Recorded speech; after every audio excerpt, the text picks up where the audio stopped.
Channel 3's John Martin has been on assignment in Miami to find out why some elected officials are going through the process of renaming an historic highway born in Chattanooga. He tells us about the debate over the Dixie Highway in a story you'll see only on Channel 3. This is America's Dixie Highway, made up of hundreds of short roads bound together.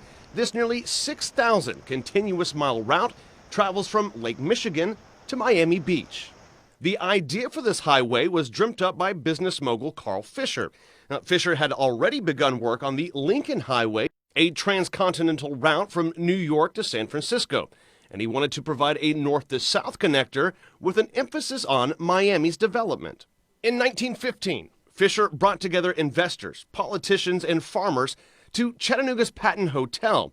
There, they would discuss the details of this full-fledged interstate system. After much discussion, in 1915, work began on this hugely ambitious project. Again, since its inception, the role of the Dixie Highway was to be the great unifier between America's Midwest and the Southeast, including everything the Southeast had to offer, like the ports of Savannah here. Goods from this port could now be delivered to their destination faster. Many of the imports would head south down America's eastern seaboard, passing through both Jacksonville and our nation's oldest city, St. Augustine.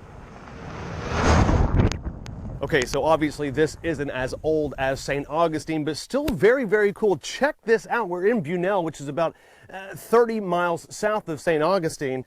This is the original brick from the 1915 Dixie Highway, and it's still drivable to this day. Of course, now it's called Old Dixie Highway as modern progression has moved Dixie Highway to the west of here. Definitely worth checking out. Just make sure you have a full tank of gas because there's not a whole lot out here. Continuing down the Dixie Highway, or A1A as is also referred to in several places, the calm and serene beach towns evolve and eventually give way to the Magic City. Miami was incorporated just a few years earlier in 1896. The city benefited tremendously from the Dixie Highway. Today, Miami-Dade County has an estimated population of about 2.8 million people, and it's a minority-majority population. We have become the most diverse place, perhaps in this country, and we are not the melting pot, we are the salad, that each individual piece retains its unique identity, and we can enjoy it in the melange of the salad rather than seeking to create uniformity. Miami-Dade County Commissioner Daniela Levine Cava explains that 100 years later, the word Dixie does not represent who or what Miami is.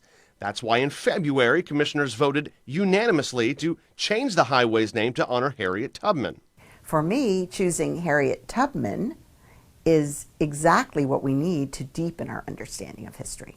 Because just as we had slavery and persecution, we also had heroes and heroines who pushed through at great personal risk and with great courage, like Harriet Tubman.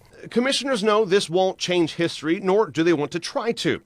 They believe the renaming of the Dixie Highway through Miami-Dade County only lifts up other parts of history, and they want to deepen the understanding and empathy for everyone who lives there. And this renaming, for me, is a part of proving to the world that we can get it right.